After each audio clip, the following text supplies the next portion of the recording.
मयूरभंज जिला तार जो स्थिति रखी से स्थिति को बजाय रखे। बीजेपी नूतन जिला सभापति समेत 8 जन राज्य परिषद सदस्य निर्वाचित। 2025 ठारू 28 पर्यंत बीजेपी सांविधानिक प्रक्रिया रे जिलार नूतन सभापति भाव निहारंजन मोदी सर्वसम्मति क्रमे आज मनोनीत होइछन्ति। सेहीपरि राज्य परिषद सदस्य भाव मोरडारू प्रदीप कुमार महांती, बरसाईरू ब्रजमन बेहेरा, जगन्नाथ महांती, बारिपदारू प्रमोद कुमार महांती, बरसाईरू ब्रजमन बेहेरा जगन्नाथ महांती, बारिपदारू प्रमोद कुमार साहू, प्रवीण कुमार पात्र, उदलारू ममता साहू, बांग्रीपुरु रोजिदास सिंह और दुलारी सिंह प्रमुख मध्य मनोनीत होइछन्ति। एही अवसर में बारिपदा स्थित स्टाडियम रे सम्मिलनी कक्ष परिसर रे एक अनुष्ठित निर्वाचन सभा जिला निर्वाचन अधिकारी जीवन प्रदीप दास और राज्य पर्यवेक्षक भाव मनस्मिता खुंटिया तथा गृह नगर उन्नयन मंत्री डॉक्टर कृष्णचंद्र महापात्र जोगदे नवनिर्वाचित जिला सभापति और 8 जन राज्य परिषद सदस्यों नाम विधिवत भाव घोषणा करथिले। सभापति श्री मोदी 1992 मसीह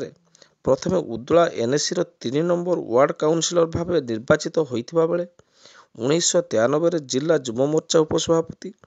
पर राज्य युवा मोर्चा कार्यकारिणी सदस्य जिला सभापति युवा मोर्चा और जिला बीजेपी साधारण संपादक और 2003 रे उदला एनएसी 3 नंबर वार्ड द्वितीय थर काउंसिलर भाव निर्वाचित होगा पर बीजेपी जिला उपसभापति जिला सभापति और वर्तमान राज्य कार्यकारिणी सदस्य सहित जिला सदस्यता संयोजक और बालेश्वर जिला निर्वाचन अधिकारी भाव अत्यंत निष्ठार सह दायित्व तुलाइथिले।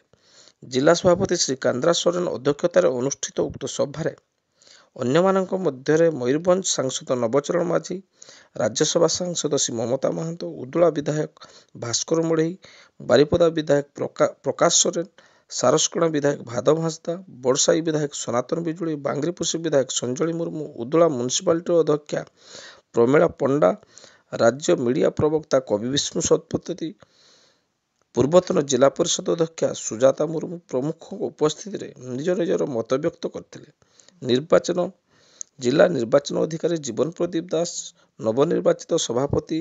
और 8 जन राज्य परिषदों नाम घोषणा करने पर तांकु कार्यकर्ता पक्षरु संबर्धना दिया जाइथिला। श्री मोदी ऊपर दल आस्था प्रकट करी सभापति भाव निर्वाचित करिथिबारु से राज्य नेतृत्व जिलार सांसद और समस्त विधायक मंडल सभापति जिला प्रतिनिधि को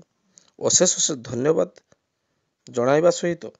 समस्त सहित निष्ठार सहित दायित्व तुलाइबे बोली कहिसंती। जिला साधारण संपादक प्रदीप कुमार पंडा यह कार्य को परिचालना करथिले। भाव जिला सभापति जो थिले कांद्रा सोरेन सी भी जड़े दक्ष सभापति थिले तांको नेतृत्व में बहु पार्टी बहुत गुरुत्वपूर्ण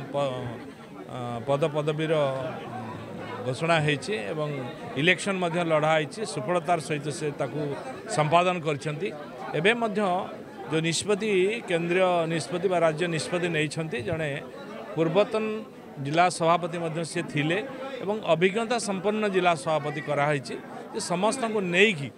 सम कार्यकर्ता को लेकिन तथा माने संगठन एवं सत्ता को लेकिन चली पारिबा भलिया जड़े योग्य लोक को बर्तमान सभापति कराई निहार मोदी से निश्चित भाव में संगठन एवं सत्ता को लेकिन आगामी दिन में संगठन को सुदृढ़ करेंगे एवं आगामी पंचायत इलेक्शन एवं म्युनिसिपालिटी इलेक्शन नेतृत्व में लड़ा जीवो एवं निश्चित भाव में आम ये जययुक्त होगा एवं मयूरभंज जिला तार जो स्थिति रखी से स्थिति को बजाय रखे।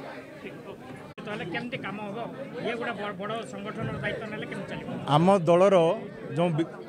माने मंत्र रही नरेंद्र मोदी ये प्रधानमंत्री अच्छा आम नेता सी जो आह्वान देइचंती सारा देशवासी को विकसित भारत एवं एठी मुख्यमंत्री माननीय मुख्यमंत्री ओडिशार मोहन चरण माझी जो संकल्प नहीं विकसित ओडिशा तैयारी करिया पई एवं एठी मध्य आम जिले रे माननीय कृष्णचंद्र महापात्र नेतृत्व में बीजेपी आगामी दिन में विकसित मयूरभंज तैयारी करिबो एवं आपण मानकर सहयोग कामना करुच्ची समस्त आमर कार्यकर्ता दलर कार्यकर्ता माने यह संकल्प को निश्चित भाव में आगामी दिन में पूरण करेंगे। जिंदाबाद जिंदाबाद।